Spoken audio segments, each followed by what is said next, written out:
আমি আপনাদের সামনে একটা যুদ্ধের ঘটনা বলবো। ব্যতিক্রম ঘটনা মনে হবে। সারাটা জীবন অনেক যুদ্ধের ঘটনা আমরা শুনলাম। বদর শুনেছি, খন্দক শুনেছি, উহুদ শুনেছি। এবার আসুন উহুদের ময়দানে আমরা একটু যাব। এই ময়দানে বিভিন্ন ধরনের ঘটনা কিন্তু ঘটে গেছে। আমরা শুনেছি কেমন করে হযরত আমির হামজাকে শহীদ করা হয়েছে। আমরা এটাও জেনেছি কেমন করে হযরত হানজালা রাদিয়াল্লাহু তাআলা আনহুকে শহীদ করা হয়েছে। আমরা এটাও জানি কেমন করে নবীজির দান্দানকে ভেঙে দেওয়া হয়েছে, শহীদ করা হয়েছে দান্দান মোবারক। এটাও আমাদের জানা আছে। কিন্তু এই উহুদের ময়দানে আরো অনেক ঘটনা ঘটে গেছে যেগুলো আমাদের জানার বাইরে রয়ে গেছে, এখনো আমাদের সামনে আসে নাই। আমার ভাইরা, এই উহুদ যুদ্ধের ময়দানে আমার নবীজি 1000 জন নিয়ে যখন রওনা করলেন, এই 1000-এর মধ্যে অনেক নারীরাও আছে। সুবহানাল্লাহ বলে, অনেক নারীরা আছে। এই নারীদের মধ্যে হযরতে আম্মা জান আয়েশা সিদ্দিকা রাদিয়াল্লাহু তাআলা আনহা, তিনি হলেন নারীদের লিডার।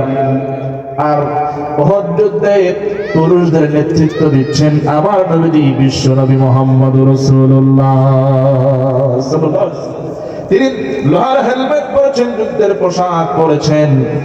আর নারীদেরকে আমার নবীর সঙ্গে করেছেন আম্মা জান আয়েশা আছে এই যুদ্ধে, উম্মু আম্মারা তিনিও আছেন, উম্মে আইমান তিনিও আছেন, এমনকি আমার নবীর আপন ফুফু সাফিয়া রাদিয়াল্লাহু তাআলা আনহা তিনিও এই উহুদ যুদ্ধে অংশগ্রহণ করেছেন।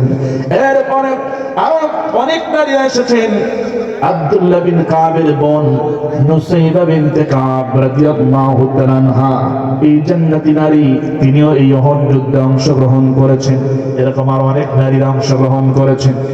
আমার ভাইরা খেয়াল করুন, আর অপরদিকে আবু সুফিয়ানের নেতৃত্বে যেই 3000-এর বেশি কুরাইশরা রওনা করে দিয়েছে, নেতৃত্ব পুরুষদের দিচ্ছে আবু সুফিয়ান, আর মহিলাদের নেতৃত্ব দিচ্ছে আবু সুফিয়ানের স্ত্রী হিন্দা। তার সাথে যে নারীরা ছিল তারা হলো অশ্লীল বেহায়াপনা করা যাদের কাজ, তারা অশ্লীল বাক্য, কবিতা, গান, নৃত্য এরকম এইসব দিয়ে ওই সৈন্যদের মনকে চাঙ্গা করে রাখতো। আমার ভাইরা, আপনারা জানেন উহুদের ময়দানে যাওয়ার পর 300 জন মুনাফিক ময়দান থেকে পালিয়ে গেল। আর এখন তাবু গাড়া হলো। নবীজি বললেন, শোনো সাহাবীরা, উহুদের ময়দানে আল্লাহ পাক অর্ডার করেছেন দাঁড়াবার জন্য। অতএব শুনে রাখো, উহুদের ময়দানে তোমরা যেন ভয় না পাও, ভীত সন্ত্রস্ত না হও। কারণটা হলো 300 জন পালিয়ে গেছে মুনাফিক। আলাদা